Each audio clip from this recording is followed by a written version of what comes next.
Hello everyone, welcome to the police वाला classes. My name is Anshuka.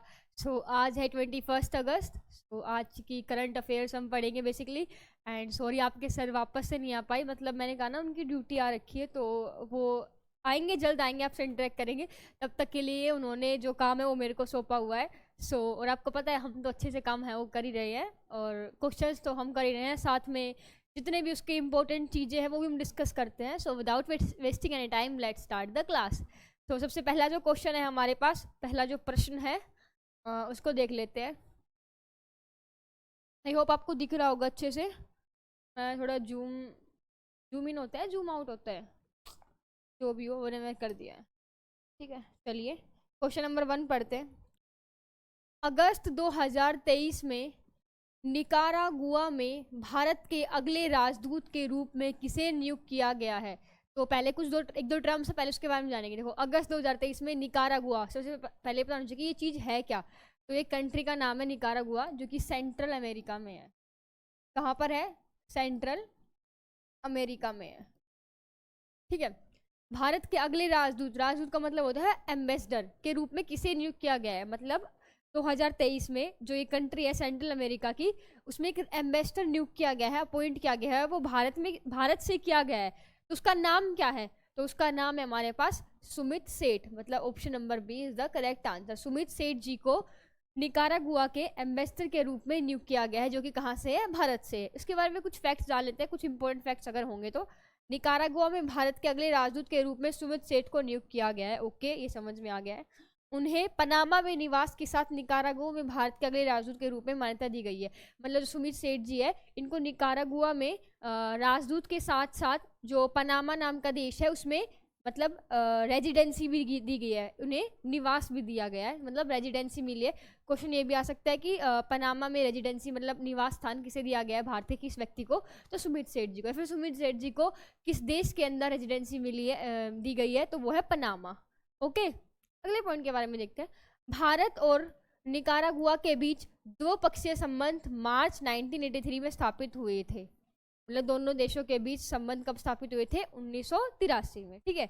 Peru में भारत के राजदूत विश्वास विदु सबकाल को बोलिविया के अगले राजदूत के रूप में नियुक्त किया गया है। पेरू में, जो पेरू देश है, में भारत के राजदूत विश्वास वेदु सबकाल को, मतलब अब देखो, निकारागुआ में किसको किया गया है? सुमित सेठ जी को। वैसे ही पेरू नाम के देश में किसको किया गया है? विश्वास विदु सबकाल को। ओके, ये पॉइंट है। आगे बात करते हैं। उन्होंने रूस, अर्मेनिया, मिस्र और अमेरिका में विभिन्न पदों पर कार्य किया है। जो हमारे सुमित सेठ जी, इन्होंने अलग अलग देशों के अलग अलग पदों पर है वो काम किया है। अगले पॉइंट देखते हैं।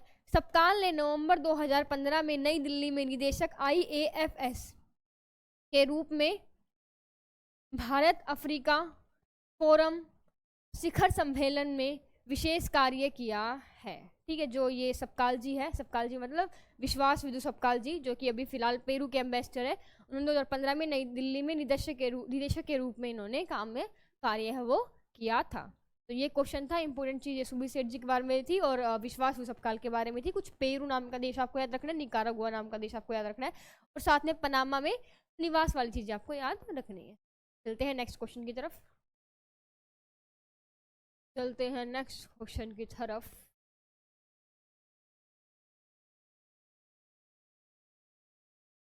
नेक्स्ट क्वेश्चन को पढ़िए, रीड आउट कीजिए इसको। नेक्स्ट क्वेश्चन है, भारतीय राष्ट्रीय महासागर सूचना सेवा केंद्र ने नाविकों के लिए कौन सा ऐप है वो लॉन्च किया है?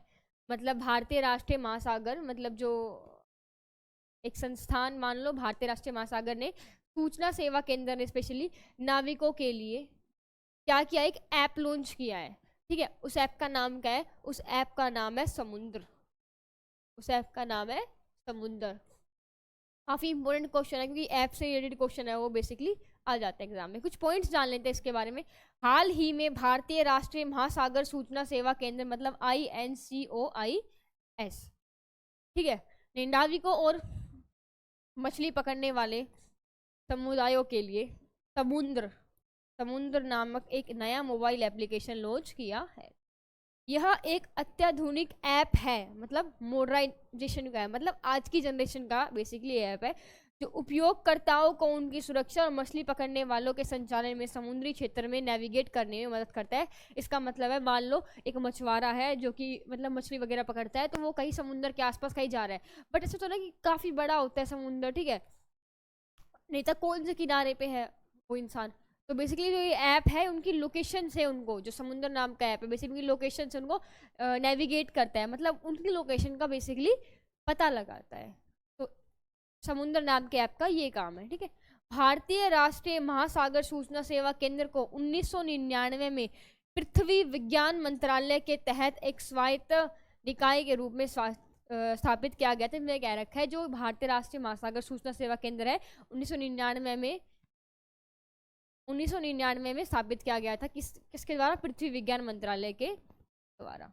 जिसने अभी फिलहाल समुद्र नाम के ऐप की है वो समुद्र नाम का ऐप है वो जो लॉन्च किया है, उसकी स्थापना 1999 में हुई थी। किसकी? भारतीय राष्ट्रीय महासागर सूचना सेवा केंद्र की। तो ये क्वेश्चन था। यहाँ से चलते हैं नेक्स्ट क्वेश्चन की तरफ।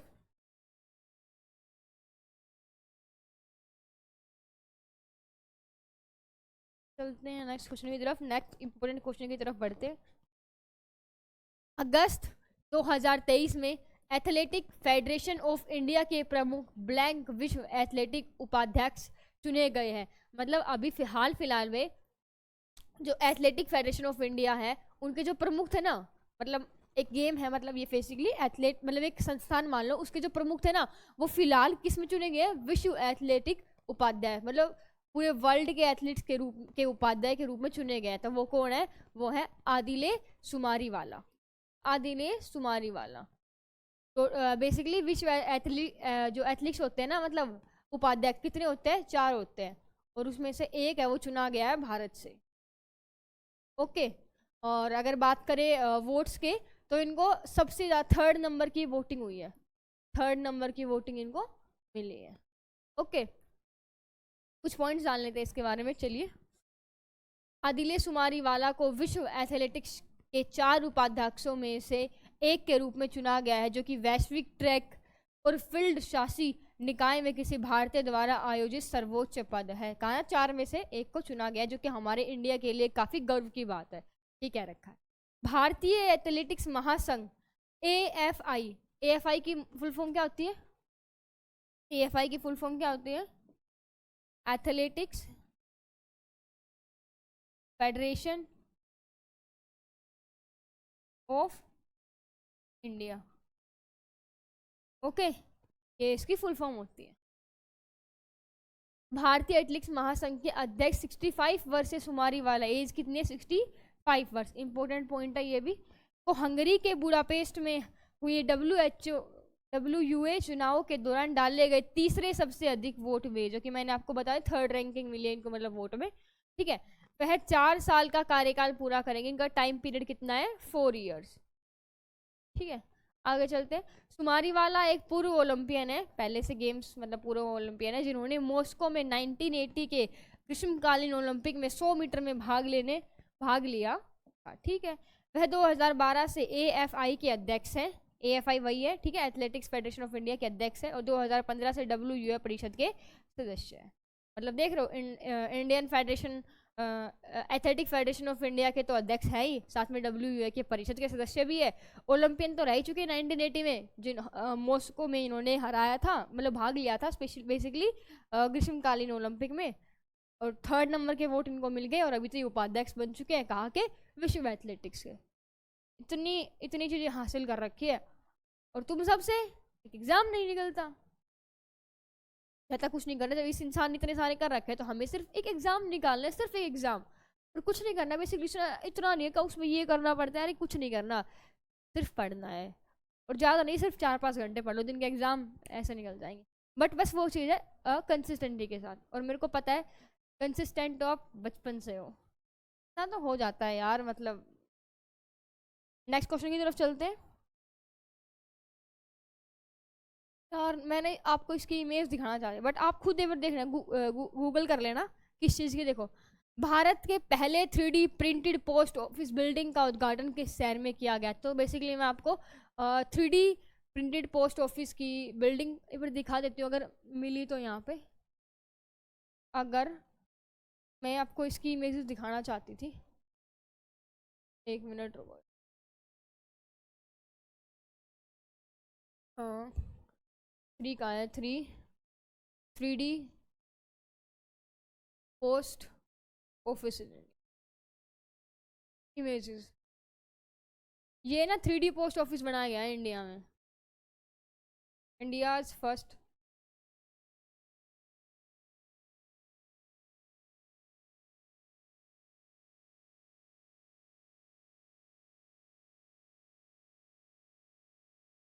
यहीं से देख लो, इंडिया के अंदर ये वाला 3D पोस्ट ऑफिस है बेसिकली बनाया गया है। ये देखो एक 3D स्ट्रक्चर है, जैसे जैसे क्यूब टाइप में 3D स्ट्रक्चर, सेम वैसी स्ट्रक्चर है वो बनाई गई है। तो आपको ये दिखाना चाहती थी। तो चलिए अभी अपने वाले क्वेश्चन पे आ जाते हैं, थोड़ा क्लियर हो जाता है कि आप समझोगे 3D में नहीं तो क्या ही होगा 3D के अंदर, क्या ही पिक्चर्स होंगी, इसलिए मैंने आपको बताया। तो देखिए 1 मिनट, भारत के पहले 3D प्रिंटेड ऑफिस बिल्डिंग का उद्घाटन किस शहर में किया गया है? तो ये किया गया था किया गया है बेंगलुरु में। ओके, बेंगलुरु को वो भी बोलते हैं ना, टेक्नोलॉजी हब के नाम से भी बेंगलुरु जाना जाता है। ठीक है, केंद्रीय रेल संचार और आईटी मंत्रालय कौन है इनके, कौन है मतलब बताना मंत्री कौन है? अश्वनी वैष्णव जी। ये रेल मंत्रालय के भी हैं, संचार के भी हैं और आईटी मंत्रालय के, तो ये बेसिकली है। ने बेंगलुरु के कैम्ब्रिज लेआउट में भारत के पहले 3D printed post office building का उद्घाटन किया था। क्या क्या इंपोर्टेंट पॉइंट है? बेंगलुरु नाम की जगह तो इंपोर्टेंट है इसका आंसर। ठीक है, आपसे क्वेश्चन में कहीं ना कहीं ये पूछ लिया केंद्रीय रेल मंत्री संचार मंत्री कौन है, तो अश्वनी वैष्णव जी हैं, ये भी इंपोर्टेंट चीज है। ठीक है, बेंगलुरु में किस जगह किया गया था, किस कॉलेज में? तो कैम्ब्रिज लेआउट में, कॉलेज है या फिर वैसे कोई जगह है, कैम्ब्रिज लेआउट, वहां पे किया गया था। क्या किया गया था? 3D printed post office building का उद्घाटन। ठीक है, बेंगलुरु में पोस्ट ऑफिस बिल्डिंग में IIT मद्रास और L&T की तकनीकी जानकारी के साथ, 1 मिनट, L&T तकनीकी जानकारी के साथ 3D प्रिंटिंग टेक्नोलॉजी का इस्तेमाल है वो किया गया था। इमारत का निर्मित क्षेत्र कितना है? 1021 वर्ग फुट। कितना है? 1000 स्क्वायर फीट। फीट ही है ना, हाँ मतलब फीट। ओके, ये भी काफी इंपॉर्टेंट पॉइंट है आपके लिए। पूरे निर्माण को 45 दिनों के लिए, ये कार्यकाल भी आपके लिए काफी इंपॉर्टेंट है, क्वेश्चन पेपर में पूछा जा सकता। ठीक है, चलते हैं नेक्स्ट क्वेश्चन की तरफ। नेक्स्ट क्वेश्चन को रीड आउट करो। कितने भारतीय युवाओं को international young eco hero award 2023 से नामित किया गया है? अब सबसे पहले बताना चाहिए कि इको हीरो अवार्ड है वो क्या है। जो इको हीरो अवार्ड है बेसिकली वो क्या है? ये जो अवार्ड है, ये जो इको हीरो अवार्ड है, ये जस्ट सेकेंड, कंट्री का नाम क्या है? कंट्री का नाम अमेरिका। हाँ, जो इको हीरो अवार्ड है बेसिकली ये अमेरिका जो देश है उसके द्वारा चलाया गया एक, मतलब बोल सकते हो एक, मतलब अमेरिका में एक संस्थान है बेसिकली, जो कि जो युवा होते हैं अलग अलग देशों से उनको लेते हैं और उनको पर्यावरण के बारे में सिखाते हैं, जिनकी रुचि होती है, मतलब बेसिकली जो पहले पर्यावरण के बारे में कुछ पर्यावरण से कुछ कर चुके हैं, उनके मतलब उत्थान के लिए, उनके अच्छे काम के लिए, उनको विकसित करने के लिए, उनको बचाव से। तो जो लोग कर चुके, जो युवा कर चुके हैं 8 से 16 साल की उम्र तक, तो उन युवाओं को बुलाया जाता है और उनको पर्यावरण के बारे में और अधिक जानकारी दी जाती है। तो बेसिकली ये है यंग इको हीरो अवार्ड। तो क्वेश्चन पूछ रखा है कि जो यंग इको हीरो अवार्ड है जो कि अमेरिका में होता है, उनमें कितने भारत के युवा, मतलब कितने बच्चों को नामित किया गया है? तो इसका आंसर है बेसिकली 5 बच्चों को है वो नामित किया गया है। कुछ पॉइंट्स देख लेते हैं इसके बारे में। भारत के 5 युवाओं को international young eco hero award 2023 के लिए दुनिया भर के 17 किशोर पर्यावरण कार्यकर्ताओं में नामित किया गया, मतलब 17 टोटल है। अब देख रहे हो उसमें से 5 तो इंडिया के हैं। कितनी मतलब कितनी ही बड़ी बात है इंडिया के लिए, कितनी ही बड़ी बात है। पूरे वर्ल्ड में कितने देश है, कितने देश, उसमें से 17 है जिसमें से 5 तो इंडिया से। भाई इन युवाओं ने दुनिया की सबसे गंभीर पर्यावरणीय चुनौतियों से निपटने के लिए पहल की है, मतलब हमारे पर्यावरण को बचाने के लिए जितनी भी गंभीर समस्याएं उनको बचाने के लिए इन लोगों ने उनके लिए पहल की है। चलते हैं नेक्स्ट इंपॉर्टेंट पॉइंट्स की तरफ।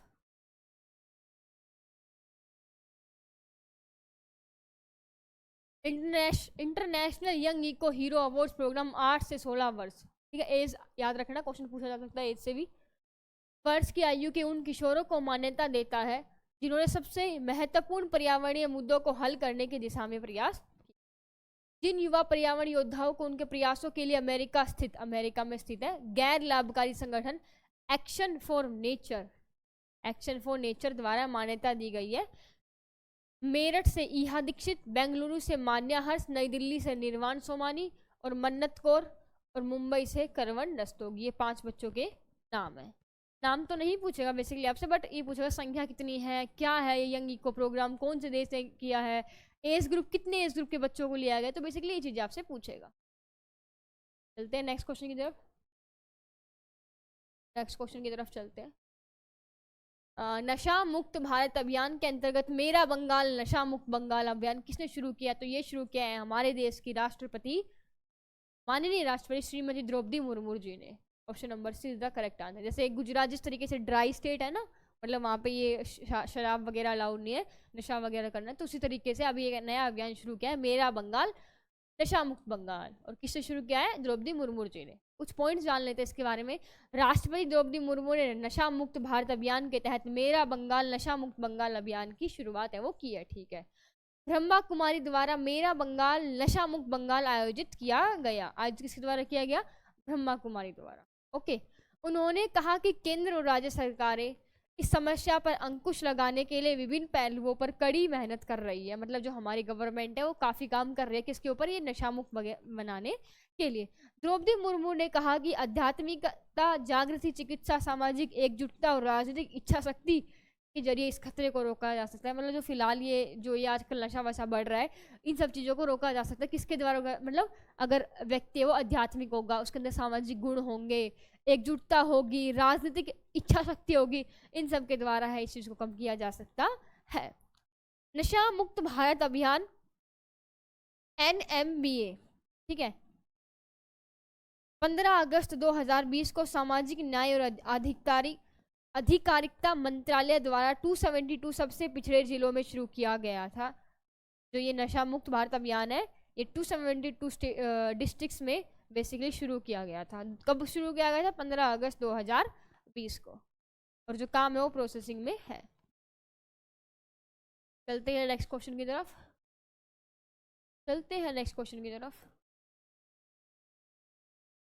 मोबाइल ऐप फ्लड वॉच, एक ऐप का नाम है बेसिकली फ्लड वॉच, के बारे में निम्नलिखित कथन में से कौन सा कथन है वो सही है।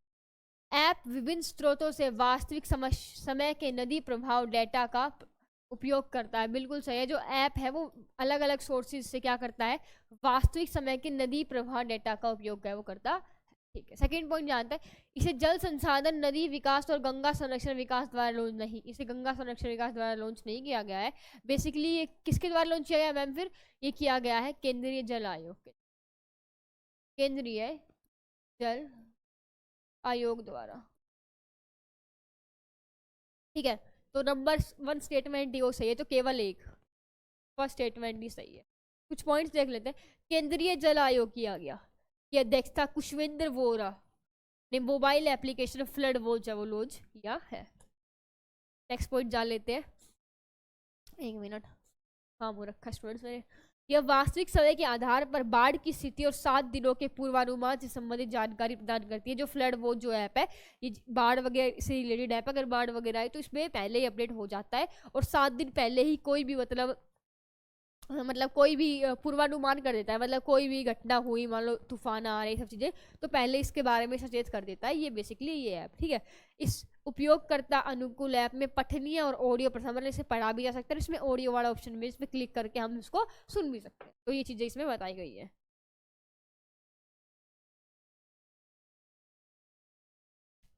ऐप विभिन्न स्रोतों से वास्तविक समय के नदी प्रभाव डेटा का प्रयोग कर, ठीक है, तो पढ़ चुके हैं पहले। उपयोगकर्ता सीधे मानचित्र से बाढ़ पूर्वानुमान तक, अच्छा इसमें मानचित्र वाला सिस्टम है जिसमें मानचित्र में शो कर देता है कि हाँ भाई इस जगह पे बाढ़ आने वाली, तो ये सब चीज़ें बताई गई है। चलते हैं नेक्स्ट क्वेश्चन की तरफ।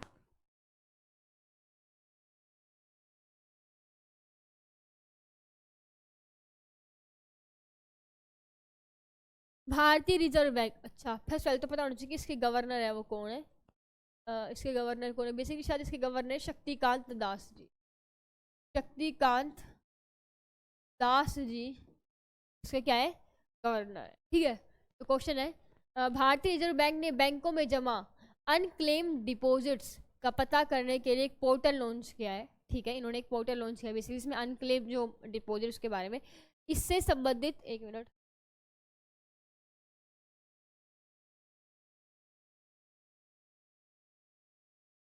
इससे संबंधित सही कथन का चयन करें, मतलब उससे रिलेटेड कौन कौन सी जो ये स्टेटमेंट है फर्स्ट से सेकंड, वो सही है या फिर गलत है।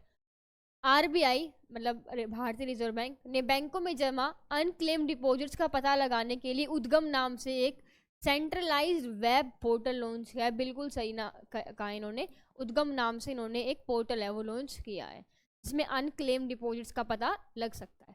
उपयोगकर्ता वर्तमान में पोर्टल पर उपलब्ध 7 बैंकों में से अपनी लावारिश जमा राशि का विवरण प्राप्त कर सकता है। ये पॉइंट तो बिल्कुल सही है, तो केवल केवल नहीं, एक और दो दोनों इसमें सही है।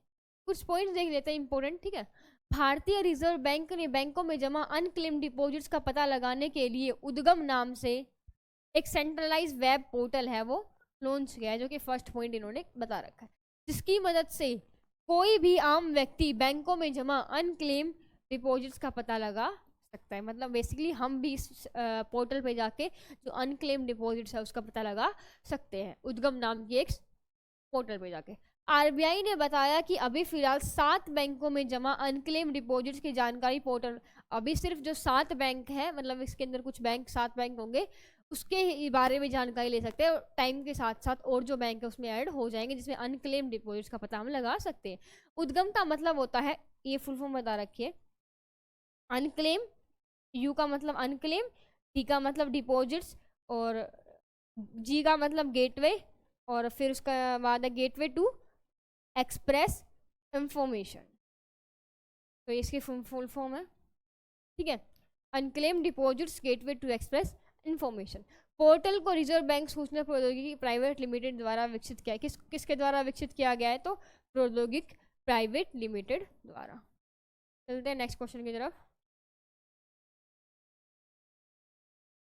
चलते हैं नेक्स्ट क्वेश्चन की तरफ। क्या है नेक्स्ट क्वेश्चन, क्वेश्चन को रीड आउट कीजिए तब तक आप। अगस्त 2023 को किस राज्य ने पूरे राज्य को प्राकृतिक आपदा प्रभावित क्षेत्र घोषित कर दिया था, तो किस राज्य ने किया था, वो कहता हिमाचल प्रदेश। हिमाचल प्रदेश स्टेट है, इसमें पूरे के पूरे स्टेट को घोषित कर दिया गया था, क्या किया था, प्राकृतिक आपदा प्रभावित स्टेट।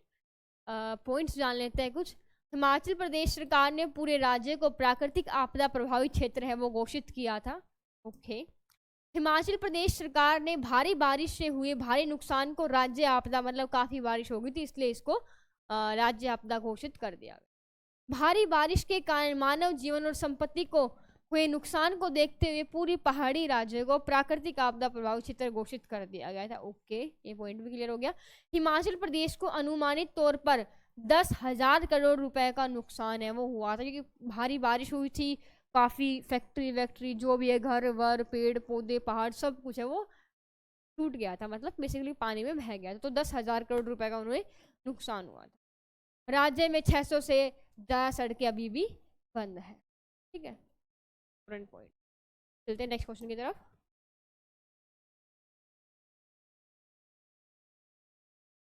नेक्स्ट क्वेश्चन की तरफ चलते हैं। नेक्स्ट क्वेश्चन हमारे पास क्या है,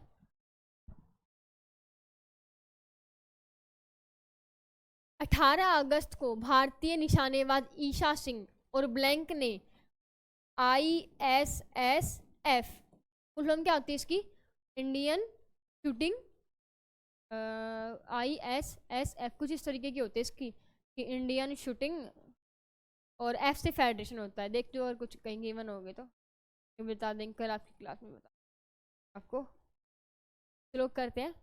अब विश्व चैंपियनशिप में 10 मीटर से 10 मीटर एयर पिस्टल मिश्रित टीम में स्वर्ण पदक है वो जीता है। ईशा सिंह के साथ साथ किसने जीता है हमें वो बताना है, तो बेसिकली वो जीता है शिवा नरवाल ने, शिवा नरवाल। हाँ आ गई याद मेरे को इसकी फुल फॉर्म, ISSF, यही है ना, Indian shooting sports federation. Indian shooting sports federation, इसकी फुल फॉर्म है। ओके। 18 अगस्त को भारतीय निशानेबाज ईशा सिंह और शिवा नरवाल ने IFFS विश्व चैंपियनशिप, अगर विश्व चैंपियन तो आप इंटरनेशनल शूटिंग स्पोर्ट्स फेडरेशन के फाइनल में तुर्की को हराकर 10 मीटर एयर पिस्टल मिश्रित टीम ने स्वर्ण पदक जीता है। आजकल देखो क्वेश्चन में तो पूछा जाता है कि मतलब नाम बताओ प्लेयर की, ईशा सिंह और शिवा नरवाल। साथ में आजकल क्वेश्चन पूछा जाता है कि किस देश को हरा के जीता है, तो तुर्की को हरा के खिताब है, मतलब स्वर्ण पदक है वो जीता है। इसलिए आप कोई भी क्वेश्चन प्रिपेयर करो उसमें जीतने वाले के साथ हारने वाले का भी नाम याद रखो, क्योंकि आजकल एग्जाम से एक नया पैटर्न बना हुआ है कि उसका भी नाम पूछ लेते हैं, हारने वाली टीम का फिर हारने वाले देश का। भारतीय जोड़ी ने फाइनल में तुर्की को इलाइदा तारहान और यूसुफ डिकेक की जोड़ी को 10-16 से 16-10 से है वो हराया। ठीक है। भारत फिलहाल एक स्वर्ण और एक कांस्य के साथ पदक तालिका में दूसरे स्थान पर है, जबकि चीन 5 स्वर्ण और 2 कांस्य के साथ पर शीर्ष पे है। जो इंडिया की पोजीशन वो है वो सेकंड पोजीशन है, और चाइना की है वो फर्स्ट पोजीशन। ओके। 2023 में ISSF विश्व चैंपियनशिप 17 से 24 अगस्त तक बाकू और अजरबैजान में ही हो रहे हैं। ये कहाँ हो रहे हैं 2023 में? ये हो रहे हैं बाकू और अजरबैजान देश में। और कब से कब तक हो रहे हैं? 17 से 24 अगस्त तक। चलते हैं नेक्स्ट क्वेश्चन की तरफ।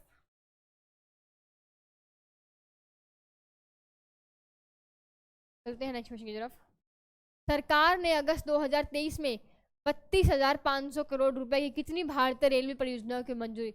सबसे पहले बताओ कि भारतीय रेल मंत्री कौन है? अभी बताया था भारतीय रेल मंत्री कौन है, वो है अश्वनी कुमार जी, अश्वनी। ठीक है। क्वेश्चन क्या है? 32,500 करोड़ रुपए कितनी भारतीय परियोजनाओं को उन्होंने शुरू किया है? तो वो क्या है? 7 परियोजनाओं, 7 कुछ देख लेते हैं इसके बारे में, इंपोर्टेंट पॉइंट्स होंगे। तो भारतीय केंद्रीय मंत्रिमंडल ने 32,500 करोड़ रुपए के निवेश वाली 7 मल्टी ट्रैकिंग परियोजनाओं को मंजूरी दी है। ओके। इन परियोजनाओं का मुख्य उद्देश्य भारतीय रेलवे को दक्षता और क्षमता विस्तार करने के एक नए युग में आगे बढ़ाए, मतलब इनको रेलवे सिस्टम अच्छा करने के लिए सब हुआ है।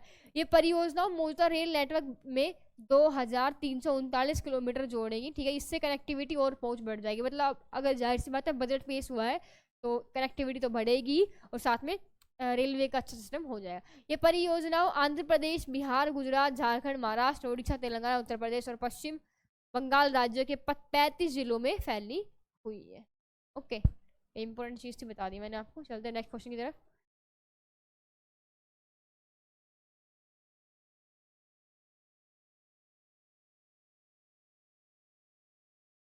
विश्व फोटोग्राफी दिवस हर साल कब मनाया जाता है? तो ये मनाया जाता है 19 अगस्त को। हर साल वर्ल्ड फोटोग्राफी जो डे है वो मनाया जाता है 19 अगस्त को। मतलब हर एक इंसान को फोटो क्लिक करनी होती है कि फोटो क्लिक करो। ऐसा कुछ होता है क्या? पॉइंट्स देख लेते हैं कुछ, अगर इम्पोर्टेंट तो होंगे मैम, ऑफ कोर्स जब फोटो से रिलेटेड है तो ना मैडम, फोटो से रिलेटेड है तो इम्पोर्टेंट तो होंगे ही। विश्व फोटोग्राफी दिवस हर साल 19 अगस्त को मनाया जाता है। ओके, पढ़ चुके हैं तो हम। ठीक है। इस वर्ष विश्व फोटोग्राफी दिवस की थीम क्या है? लैंडस्केप। ये थीम भी भाई बहुत याद रखा है, हर जगह थीम पूछ जाते पहले, तो लैंडस्केप है वो इसकी क्या थी, क्या है, थीम थी। ठीक है। फोटोग्राफी शब्द पहली बार 1939 में सर जॉन हर्शल द्वारा गढ़ा गया था। सबसे पहले किसके द्वारा गढ़ा, मतलब बनाया गया था? तो सर जॉन हर्शल द्वारा 1939 में। 1861 में थॉमस सटन ने पहली टिकाऊ रंगीन तस्वीर ली थी। पहली डिजिटल तस्वीर 1957 में ली गई थी। और बात करें कि पहली रंगीन, मतलब ब्लैक एंड वाइट नहीं, रंगीन, तो 1861 में। यह दिन 1827 में लुई डागुरे द्वारा विकसित एक फोटोग्राफी प्रक्रिया की याद में। ठीक है। यह दिन फोटोग्राफी कला और विज्ञान से समर्पित है। यही इंपॉर्टेंट था। और यही के साथ हमारे क्वेश्चंस है वो खत्म होते हैं। आई होप आपको समझ में आए होंगे आज भी करंट अफेयर्स वगैरह। Thank you very much sir, अगर आपने यहाँ तक क्लास है वो देखी है। Bye bye and have a nice day. और अपने दिन की शुरुआत एक अच्छे कार्य से, अच्छे काम से करें। मतलब करंट अफेयर्स आपने पढ़ ली, जाहिर सी बात है अच्छा दिन तो आपका जाएगा। Bye bye, have a nice day.